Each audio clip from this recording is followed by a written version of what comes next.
안녕하세요. 구역장 교육 17번째 시간을 시작하도록 하겠습니다. 오늘 우리가 함께 나눌 구역장 교육 교재는 생명을 돌보는 선한 일꾼들 기초편 교재입니다.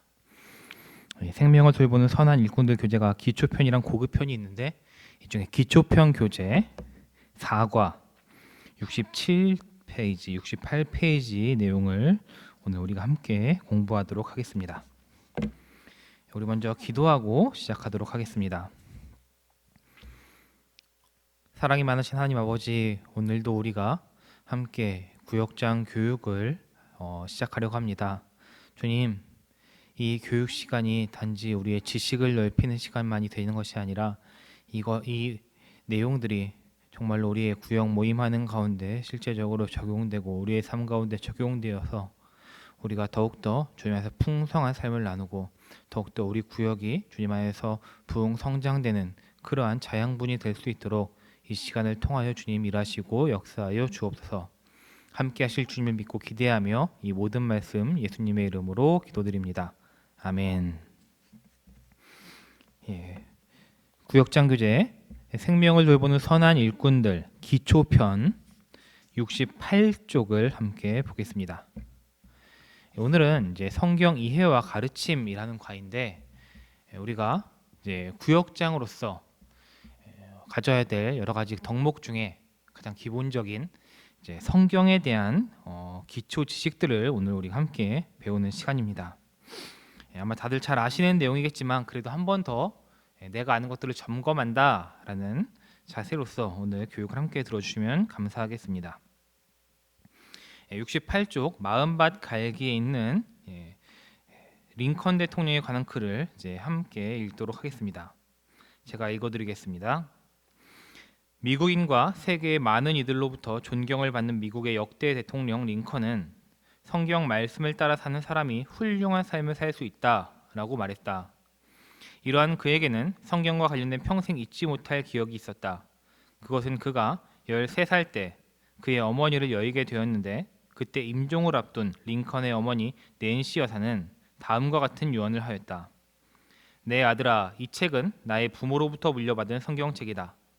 내가 여러 번 읽어 낡았지만 우리 집에 가보란다. 나는 100에이커의 땅을 너에게 유산으로 물려주는 것보다 이 한 권의 성경을 물려주게 된 것을 진심으로 기쁘게 생각한다. 네가 이 진리의 말씀을 읽고 이 책대로만 산다면 나는 내가 100만 에이커의 대지주가 되는 것보다 더 기쁘겠다. 그 후 그는 이 성경을 읽고 말씀에 따라 살아가려고 노력했다. 그러한 그의 삶은 1901년 미국 성서공회 창립 기념식 때에 루즈벨트 대통령이 한 치사 중에서도 알 수 있다. 링컨은 그의 온 독서 시간을 성경 연구에 몸바쳤다. 그는 성경을 통달하여 성경 한 책으로 이루어진 사람이라고 할 만하다. 그는 성경에서 배운 진리를 실제 생활에 적용하여 그의 일생을 더할 나위 없이 영광스러운 것으로 만들었다. 이 글을 읽고 링컨의 삶과 또한 링컨에게 성경을 전해준 어머니에 대해 어떠한 느낌이나 생각을 가지시게 되었습니까? 이 글을 읽고 느끼신 부분들을 자유롭게 밑에 있는 빈칸에 적어보시면 되겠습니다.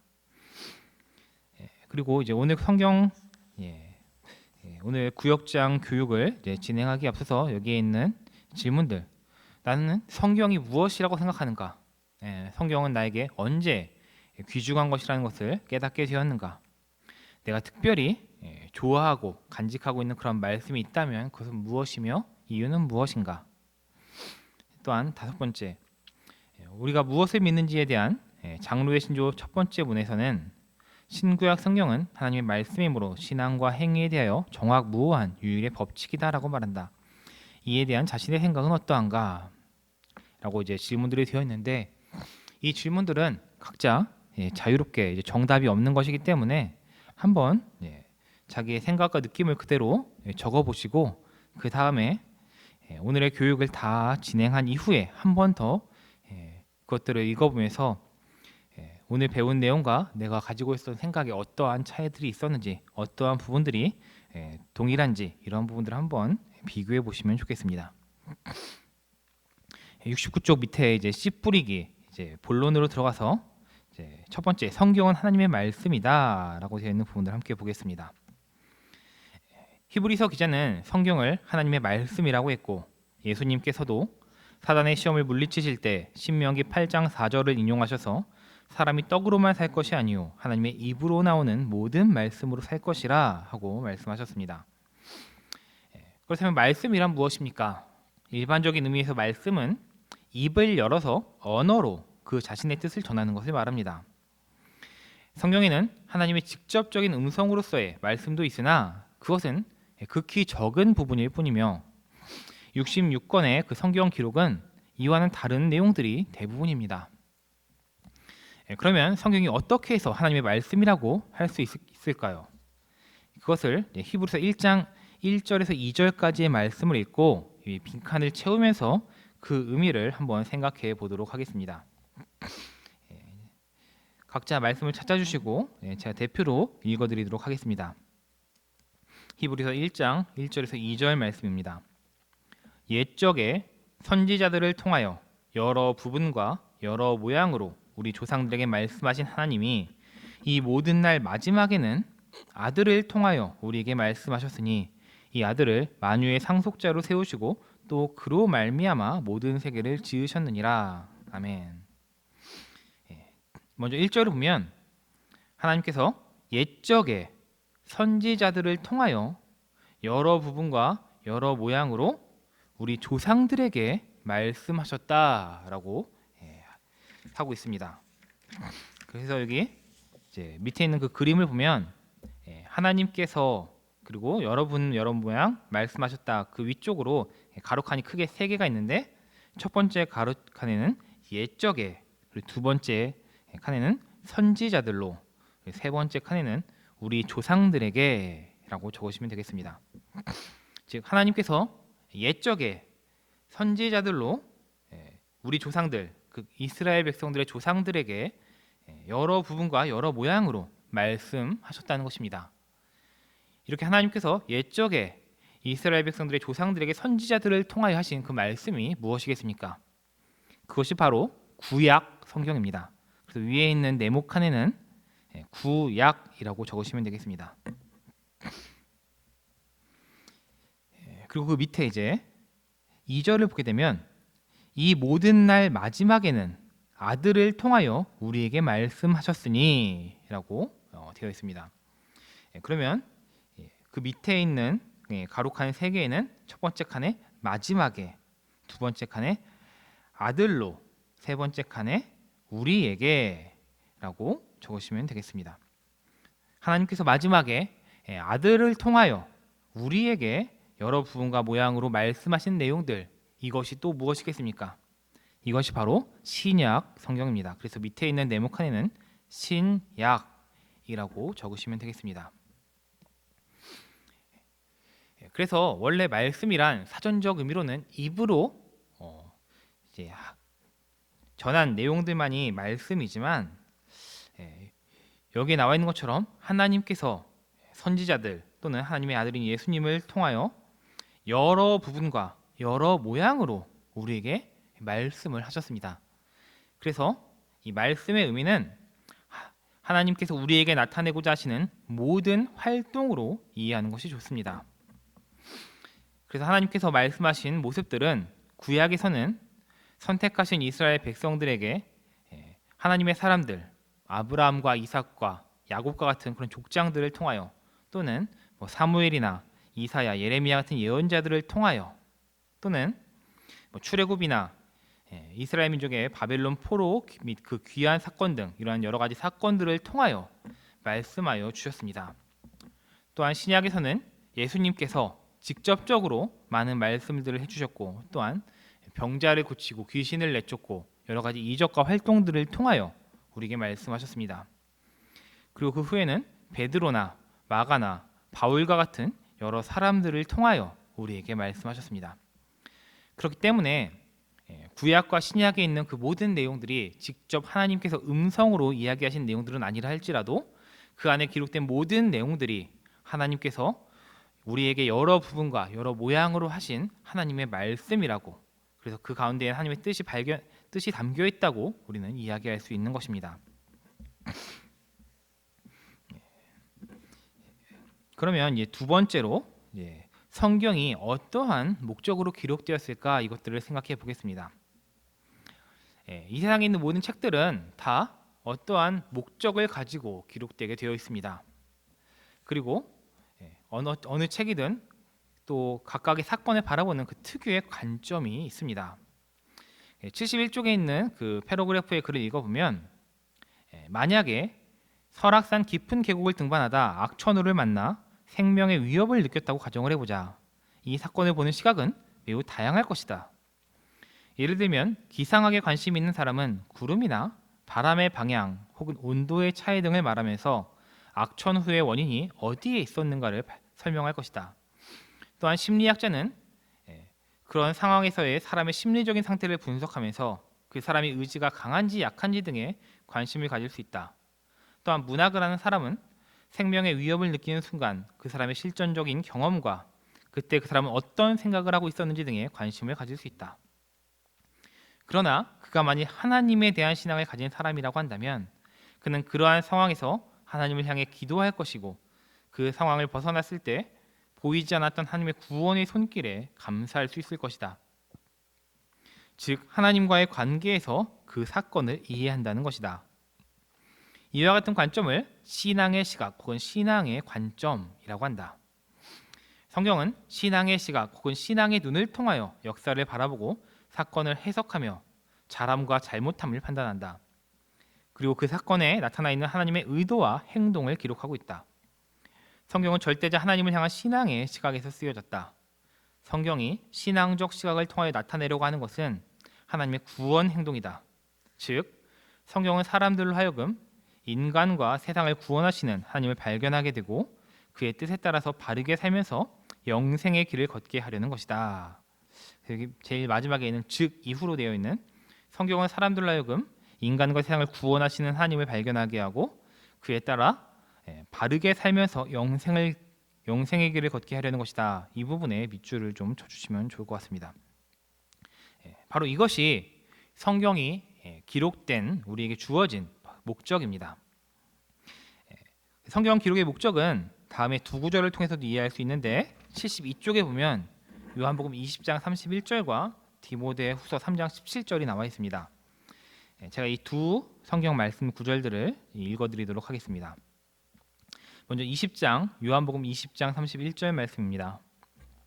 오직 이것을 기록함은 너희로 예수께서 하나님의 아들 그리스도이심을 믿게 하려 함이요 또 너희로 믿고 그 이름을 힘입어 생명을 얻게 하려 함이니라.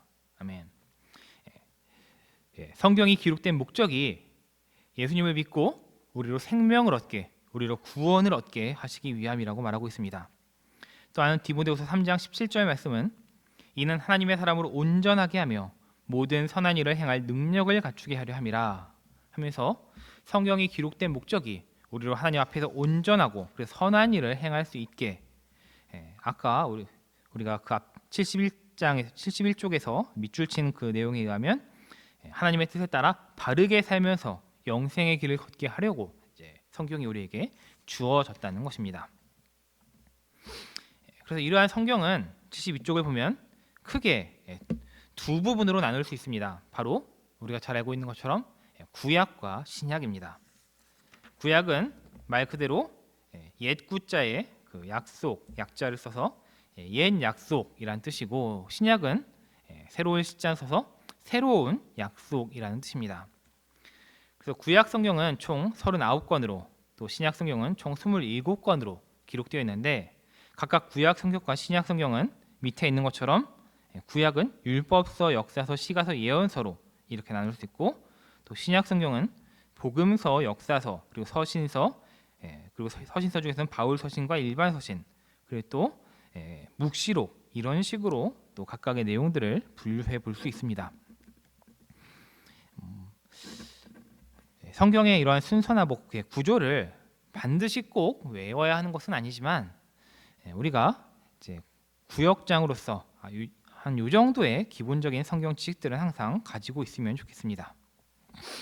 그래서 옆에 있는 73쪽을 보면 그림을 통해서 전체로 보는 신구약 성경이라고 되어 있는데 구약과 신약 크게 나누고 구약은 역사서와 시가서, 율법서, 예언서, 그리고 오른쪽에 신약은 복음서, 역사서, 서신서, 묵시서 이렇게 구분되어 있다.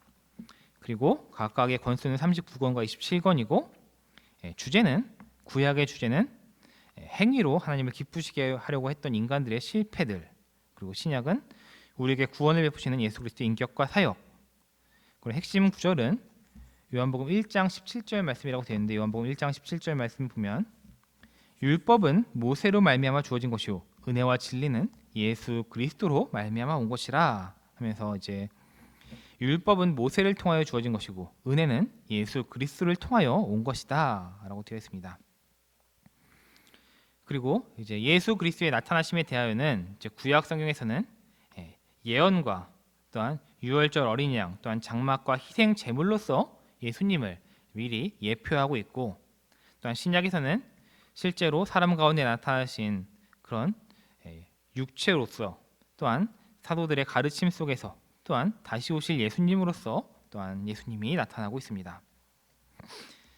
그래서 이 성경을 인류의 역사와 이제 비교해서도 볼 수 있는데 이제 창세기 1장에서부터 11장까지는 이제 전 역사라고 해서 이제 이 세상이 이제 창조되어지는 그러한 내용들이 기록되어 있고 그래서 이제 그 이후 창세기 12장에서부터 이제 구약의 마지막인 말라기까지는 이제 이스라엘의 역사에 대하여 이스라엘이 어떻게 민족을 이루고 땅을 차지하고 왕국을 세웠다가 그것이 멸망당하고 남은 자들이 어떻게 이어지게 되었는지 그 이어지는 신약에서는 예수님이 오셔서 예수님의 생애를 보여주고 예수님이 하늘로 올라가신 이후에 어떻게 초대교회 역사들이 이루어졌는지를 또 이야기하고 있습니다.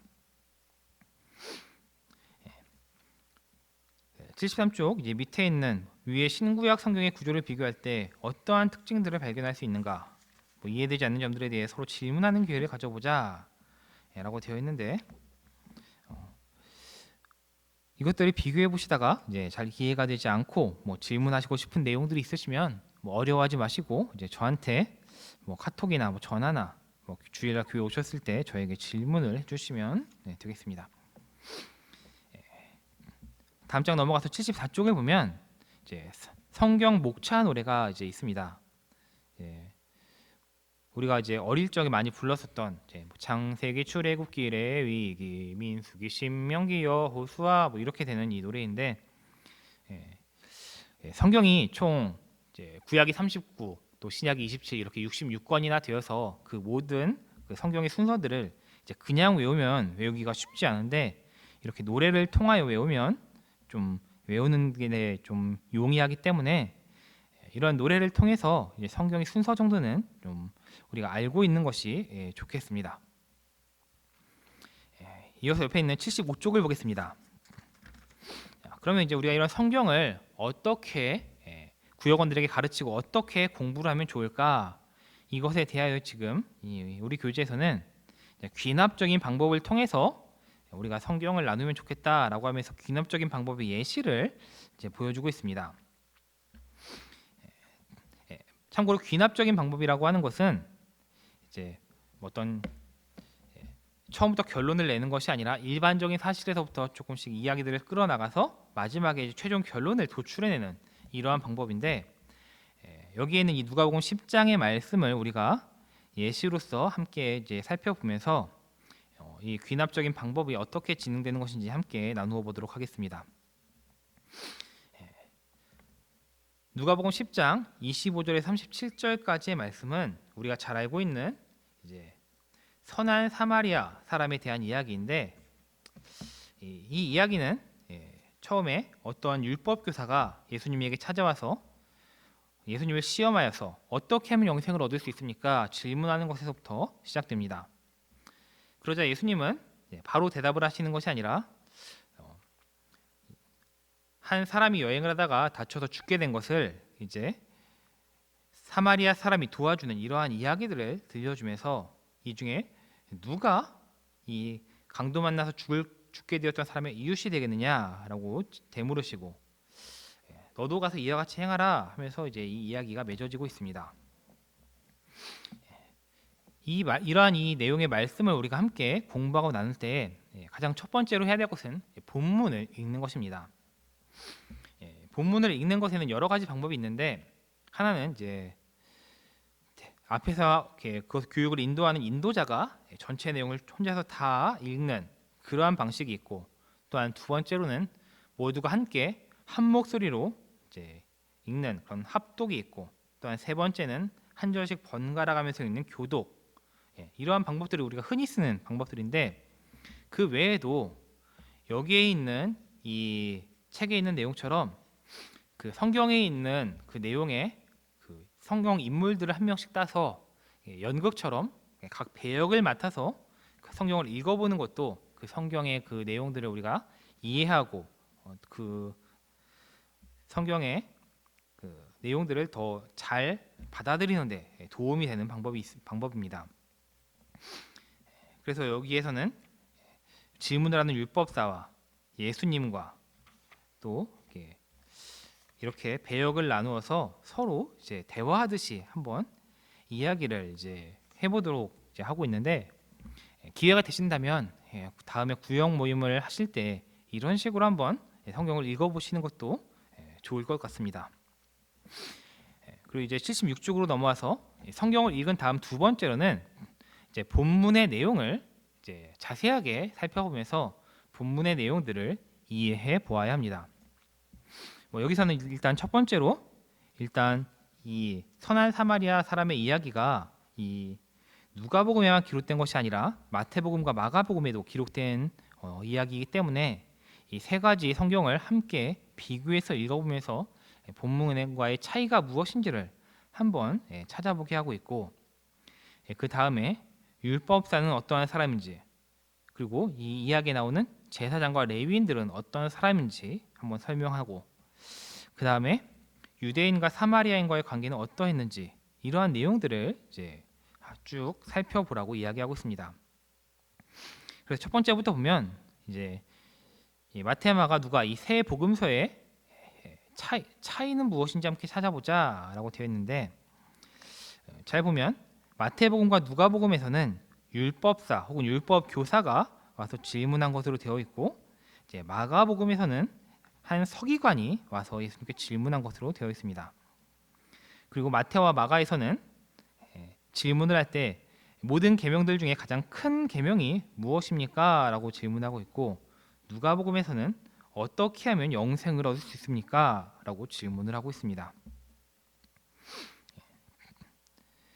그리고 두 번째로 율법사는 어떠한 사람인가, 제사장과 그리고 레위인들은 어떠한 사람인가 라고 질문하고 있는데, 율법사 또는 서기관은 이제 당시 이 세계 속에서 어떤 이제 법적 문서의 책임을 맡고 어떤 문서를 가지고서 그것들을 이제 정리하는 어떤 공무원과 같은 역할을 했던 사람들입니다.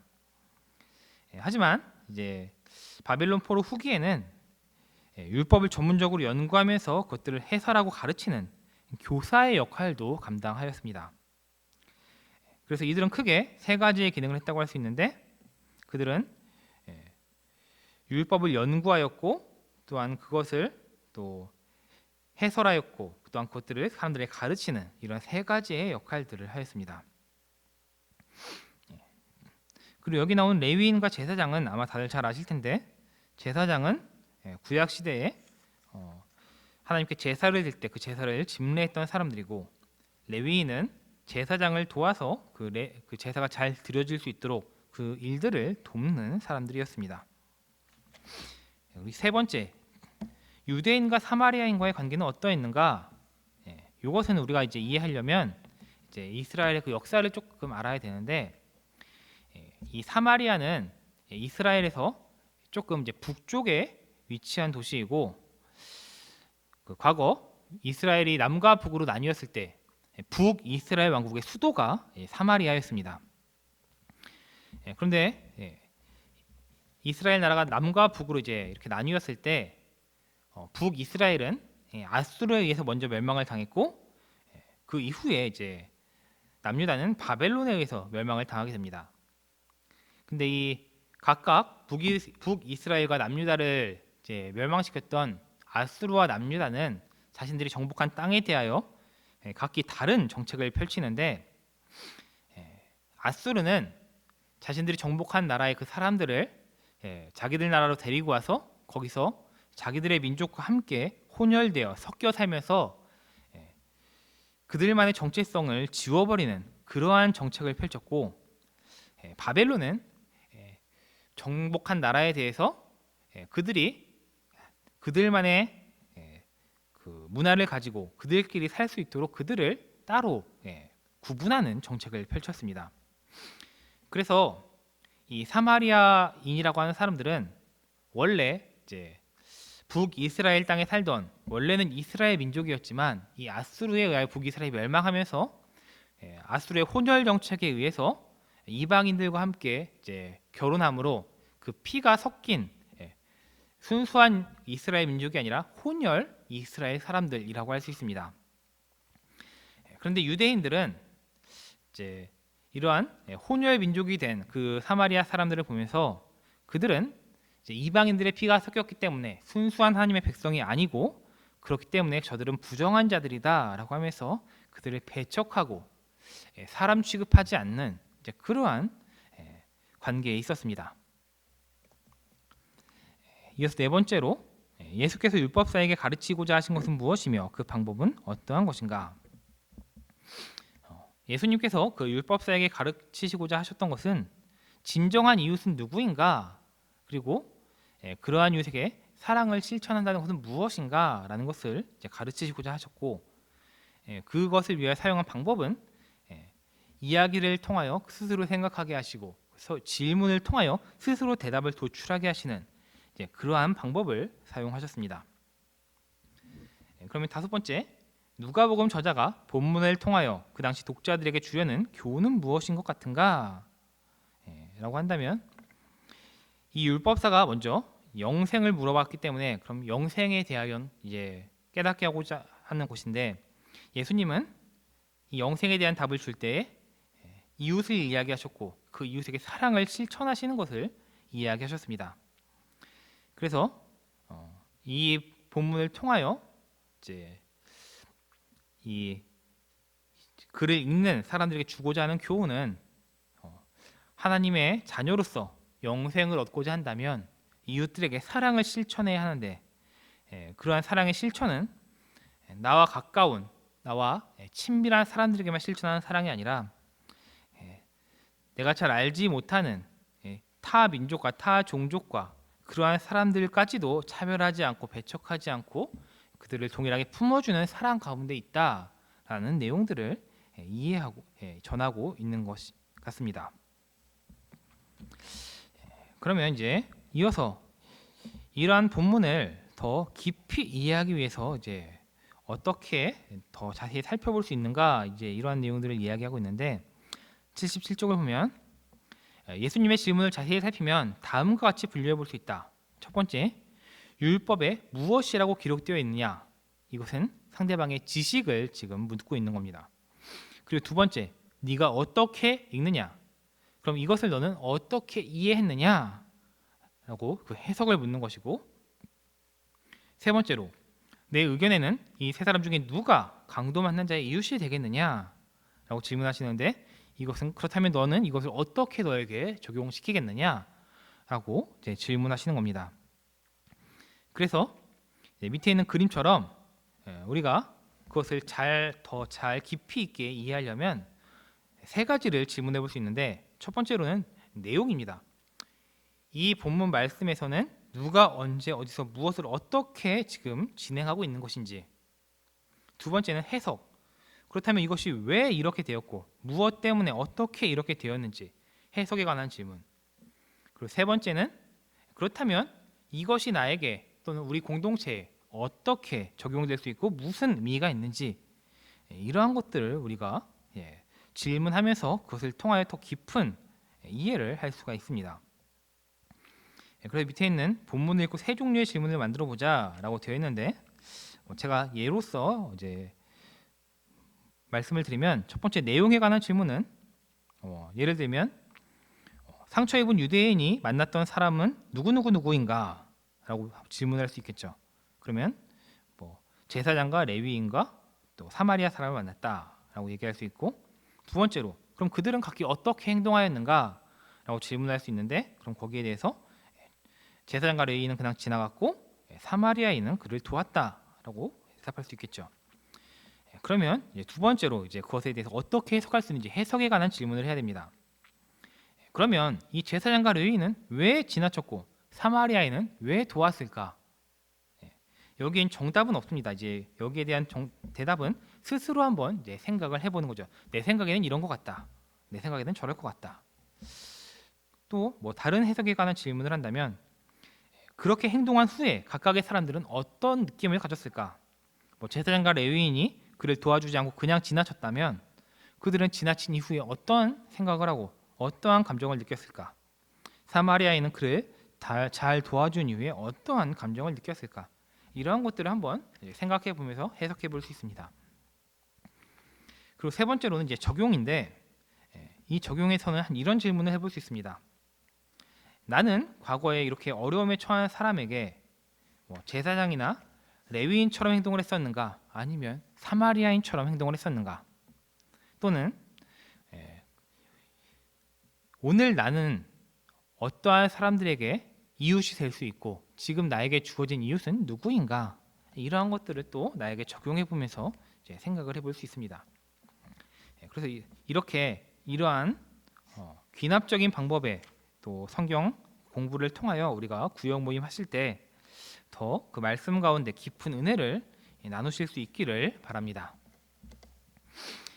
계속해서 이제 78쪽을 보겠습니다. 여기서 이제 성경 가르침의 중요성과 방법에 대해서 이야기하고 있는데, 여기 보면 이제 바울이 디모데를 향하여 권면한 말씀들이 나와 있습니다. 제가 대표로 읽어드리겠습니다. 내가 갈 때까지 성경을 회중 앞에서 낭독하는 일과 권면하는 일과 가르치는 일에 전념하십시오. 그대와 그대의 가르침을 살피십시오. 이런 일을 계속하십시오. 이렇게 함으로써 그대는 그대뿐만 아니라 그대의 말을 듣는 사람들도 구원할 것입니다. 내 아들아, 그러므로 내가 그리스도 예수 안에 있는 은혜 속에 강하고 또 내가 많은 증인 앞에서 내게 들은 바를 충성된 사람들에게 부탁하라. 저희가 또 다른 사람들을 가르칠 수 있으리라. 아멘. 그럼 이 말씀을 통해서 볼 때 가르침의 활동이 바울에게서 누구에게 어떻게 계속되었습니까? 이 말씀을 보면 바울이 디모데를 가르쳤고, 또한 디모데가 자신이 또 목회하는 현장 가운데에서 많은 사람들에게 가르치면 또 그 사람들이 또 다른 사람들의 가르침으로 성경에 대한 가르침이 계속해서 전달되고 이어지는 것을 이야기하고 있습니다. 실제로 우리들도 분명히 우리가 신앙생활하면서 교회학교 교사나 또는 어떤 믿음의 선배되는 구역장님이나 아니면 목사님이나 이러한 분들에게 하나님의 말씀을 배워왔을 것입니다. 한번 내가 지금 이렇게 믿음과 신앙이 성장하는 데 있어서 나에게 성경을 전하여 주시고 나에게 많은 가르침을 주신 분들이 누가 있는지 한번 그것들을 이제 각자 밑에 있는 78쪽 아래쪽에 한번 기록해 보시면 좋겠습니다. 이처럼 성경은 서로 가르치고 전해야 그것들이 계속 이어지기 때문에 성경의 가르침은 굉장히 중요하다라고 할 수 있습니다. 그러면 성경을 우리는 누구에게 어디서 가르칠까? 이것이 중요한데 성경은 이에 대해 두 가지를 크게 말하고 있습니다.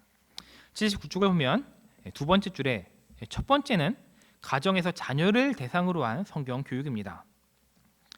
신명기 6장 4절에서 9절을 보면 거기에도 이제 이스라엘아 들으라 우리 하나님 여호와는 오직 유일한 하나님이시니 하면서 이제 이스라엘 민족이 가장 하나님을 믿는데 기본이 되는 그 말씀으로서 이제 하나님의 말씀을 교육하는 것에 대한 내용이 기록되어 있는데, 여기에도 보면 오늘 내가 명하는 이 말씀을 너는 마음에 새기고 내 자녀에게 부지런히 가르치라 하고 말씀하고 있습니다. 또한 이제 디모데를 보면 디모데후서 1장 5절을 보면 디모데의 그 믿음에 대하여 이 믿음은 내 외조모 로이스와 어머니 유니게 속에 있었던 그 믿음이다 라고 하면서 디모데가 어릴 때부터 가정에서 할머니 루이스와 어머니 유니게로부터 말씀을 배우고 그래서 믿음과 신앙이 자라났음을 이야기하고 있습니다. 그렇기 때문에 우리는 이러한 말씀들을 보면서 가정에서의 기독교 교육이 얼마나 중요한지를 기억해야겠습니다. 그래서 우리가 구역장으로서 구역을 이끄는 것도 중요하지만 각자의 가정에서 믿음으로 또는 말씀으로 자녀들을 양육하는 것도 굉장히 중요한 일입니다.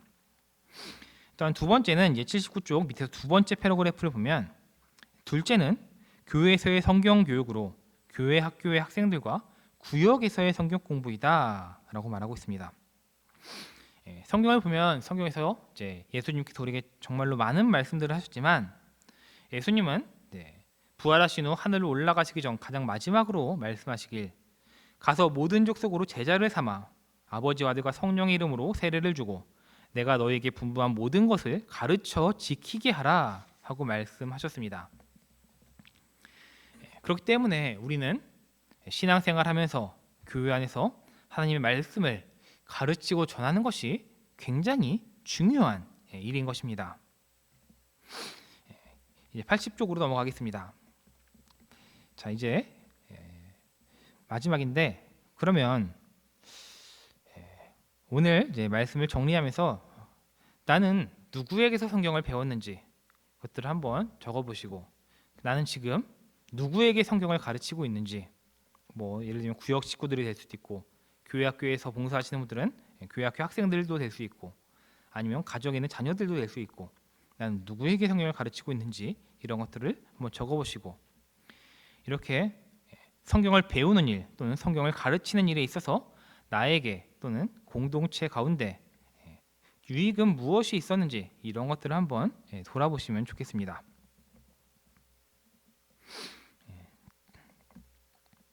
열매 맺기 부분 함께 보겠습니다. 성인 기독교 교육의 목표 중에 중요한 하나는 성경에 나타난 하나님의 계시와 교회 역사에 대한 지식과 이해를 개인적, 사회적 삶에 적용하는 것이다. 그리고 신앙의 삶의 성숙에 있어 중요한 한 가지는 말씀 안에서의 삶이다. 다음의 글을 읽고 생각해 보자. 너희가 나의 계명을 지키면 나의 사랑 안에 머물러 있을 것이다. 그것은 마치 내가 나의 아버지의 계명을 지켜서 그 사랑 안에 머물러 있는 것과 같다. 진리 안에 있다고 해도 당신은 성경을 그렇게 많이 읽을 수 없다. 그리고 당신이 많이 읽는다 해도 당신은 그렇게 잘 읽을 수 없을 것이다. 그리고 당신이 잘 읽는다 해도 당신은 제대로 이해하지 못할 것이다. 그리고 당신이 제대로 이해한다고 해도 당신이 그것을 잘 가르친다 해도 당신은 생활을 잘 해나가지는 못할 것이다. 우리가 특별히 이 두 번째 마틴 루터의 말을 읽어보면 우리가 아무리 성경을 잘 알고 그것을 잘 이해한다 해도 그것을 실천하는 것은 굉장히 어려운 일입니다. 근데 우리가 성경을 알지도 못하고 배우지도 못하고 가르침을 받지도 못했는데 또 하나님의 말씀대로 살아갈 수는 없을 것입니다. 그렇기 때문에 우리가 항상 하나님의 말씀을 배우는 일에 힘쓰고 또 우리가 배워서 익힌 것들을 또 가르치기에 힘쓰며 하나님의 말씀대로 또 살아가기에 힘쓰는 우리 모든 구역장님들과 우리 구역들이 되었으면 좋겠습니다. 우리 이제 함께 기도하고 말씀을 맺도록 하겠습니다. 사랑이 많으신 하나님 아버지, 오늘은 우리가 구역장 교육을 통하여 성경에 대해 함께 말씀을 나누었습니다. 주님, 주님께서는 우리를 구원하시고 어떤 하나님의 자녀로서 부족함 없이 살아가게 하고자 우리에게 하나님의 말씀을 주셨습니다. 주님, 우리가 이 말씀을 가르치고 배우는 일에 게으르지 않게 하시고 그래서 하나님의 말씀을 배우고 익히면 그것을 지식으로만 알고 있는 것이 아니라 그것을 실천하며 삶으로 살아낼 수 있는 그래서 하나님께 영광 올려드리고 주님의 몸된 교회를 세워나가는 그런 믿음의 성도들 다 될 수 있게 주님 함께 하시고 인도하여 주옵소서. 항상 우리 모든 구역들 가운데 하나님의 말씀이 살아있고 그 말씀의 교육을 통하여 더욱더 부흥과 성장하는 역사가 있기를 바랍니다. 인도하여 주옵소서. 이 모든 말씀 우리를 사랑하시는 예수님의 이름으로 기도드립니다. 아멘. 오늘 교육 모두 마쳤습니다.